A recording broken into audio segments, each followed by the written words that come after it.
Well, this week, California Democrats could ram through a plan to redraw congressional districts. They say that would be in response to a similar effort underway in the state of Texas. Lawmakers in the Golden State could vote as soon as Thursday to authorize a special election to put the matter before voters in November.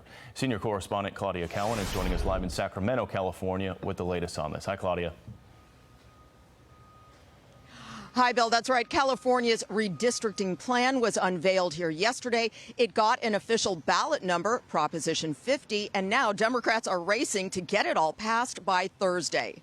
With a Democratic supermajority here at the Capitol, Republicans cannot stop the package. But on the Senate side, they forced hours of debate last night to try to delay final passage of the measure that includes a temporary map and a special election aimed at flipping 5 Republican House seats.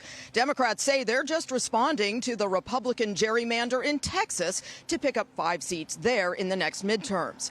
In a video released last week, California Governor Gavin Newsom defended the tit-for-tat move. We are talking about emergency measures to respond to what's happening in Texas, and we will nullify what happens in Texas.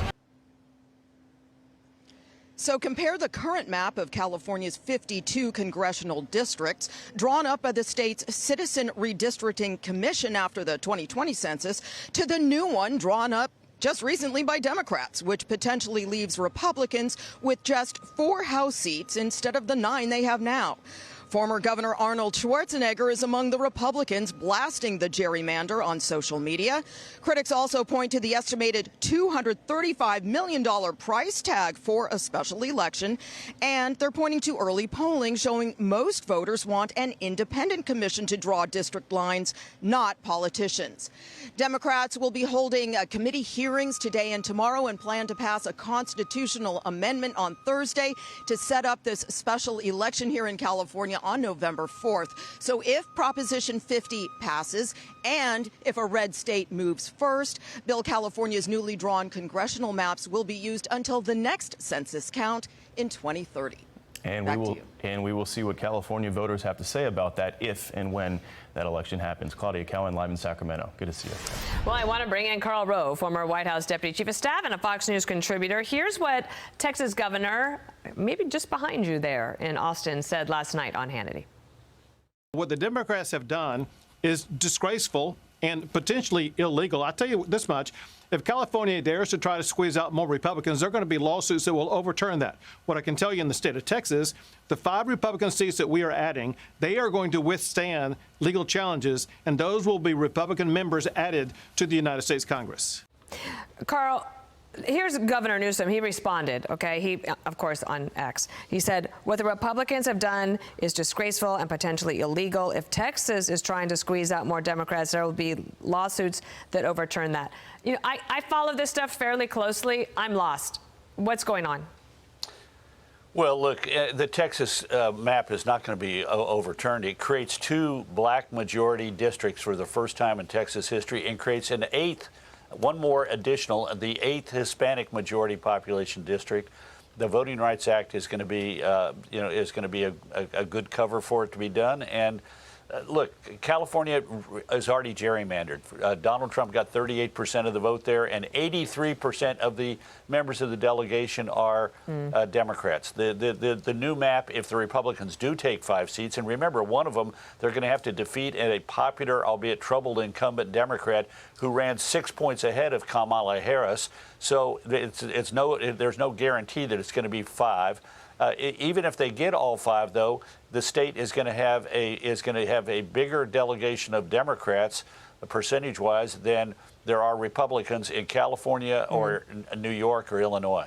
So this is all happening as a lot of these Democrats, especially the governors, are thinking ahead to 2028. We can pull them up here. These are the possible contenders that we know of at the moment. Of course, Newsom is there, Pritzker from Illinois.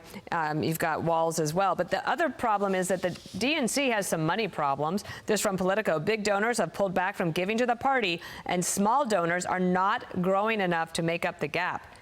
That doesn't bode well for them.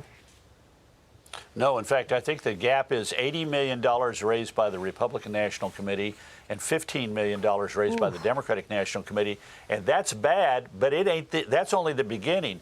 The Republican Congressional Super PAC, Senate Leadership Fund, Congressional Leadership Fund, raised $59 million in the first half of the year, have $62 million cash on hand. The Democrat Congressional Senate and House Committee raised $39 million and have $36 million cash on hand.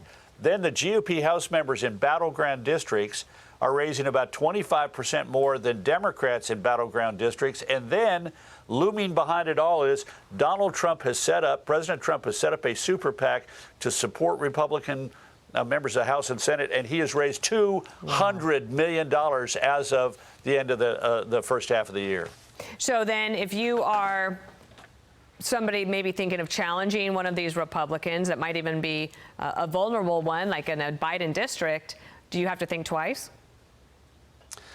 Well, you've got to go in knowing that there's, as of today, going to be a big financial hill to climb. The question is, are the Democrats going to get their act together? There's plenty of time to get that done, but they have to have the leadership to do it. And so far this year, they're being outgunned on the money front, and they're going to have to do a lot more, and they're going to have to get some generous people like George Soros and others to drop lots of money in it, and that itself is a problem because then it becomes an issue. Oh, wait, Carl, a question. If California does this, and if Texas does it and California does it, does that take place before 2026, in time for 2026?